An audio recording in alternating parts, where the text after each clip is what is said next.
just to give you an overview of the daily check-in meeting. So the results are phenomenal. This is what you can expect. The average person participating gains between 4 to 9 hours per week. That is per person, not total. And ideally, and it's extremely important that we do this, we use that time to for leadership items to think, plan, and lead. The meeting improves reliability and accountability of the entire team. It reduces the time and energy spent putting out fires drastically. Proactively identify and handle the day's challenges.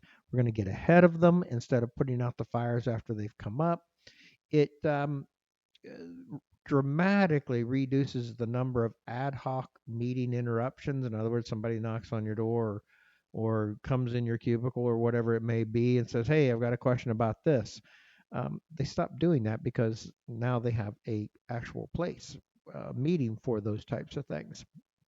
And it cuts the time of completion for tasks by 50%, which of course reduces tension and pressure and drama and all that type of stuff. It acts as this daily realignment. It keeps your team a team, and it's paramount that this meeting just makes future improvements possible. So, um, why do we do the daily check-in meeting? Now, this is other than what we've just talked about, but the reason is it's to protect and help people on the team. It protects throughput. Whatever it is you need to get done in a day, you have this meeting to make sure that that actually gets done. Uh, it's a it's a common to catch concerns that may be several days down the road, but it is you think about this day primarily, but it can impact multiple days down the road. And you can track things that need to be checked or tracked or reviewed. You know, what's going on, how many of this, whatever it may be, you can track it. And so that's why we're having it and some of the things you can do in it. When do you have the meeting? You have it late enough in the day that you know what's going on and but early enough to do something about it. Okay, so a lot of times if it's a department with multiple shifts, they'll have it at every shift change. If it's a leadership meeting, sometimes it's held like mid morning so that everybody gets a feel for what's going on. Sometimes, because if you have department meetings as this, which your organization probably will, as you see how good the meeting works, you'll start implementing it other places. You'll want those departments to all be able to have their meetings, and you work the meetings, so shall we say, up the chain, so that the results of one meeting and the questions and the concerns can be brought up to the meeting that's next up. All right.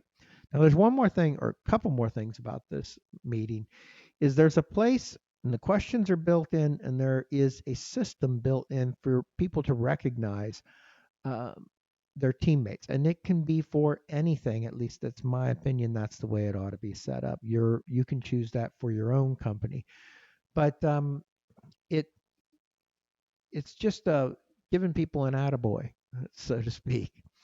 And it is very good for morale, etc., to do this type of thing.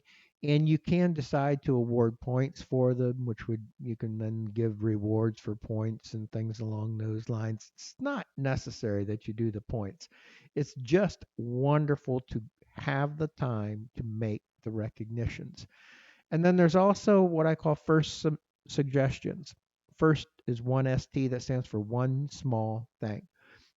Constant improvement is best done in small little bites. And if you regularly gather suggestions and then you have a system and it's built into the system to follow up on them and make decisions and get something done, then you'll get more suggestions.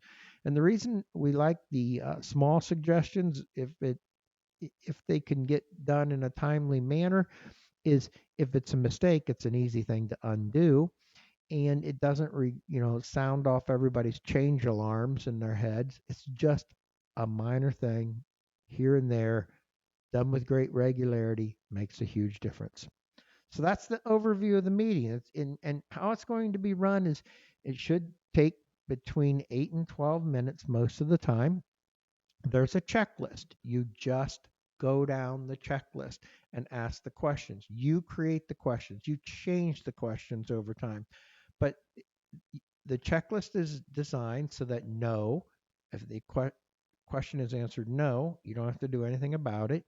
And if it's yes, you probably should enter a task in.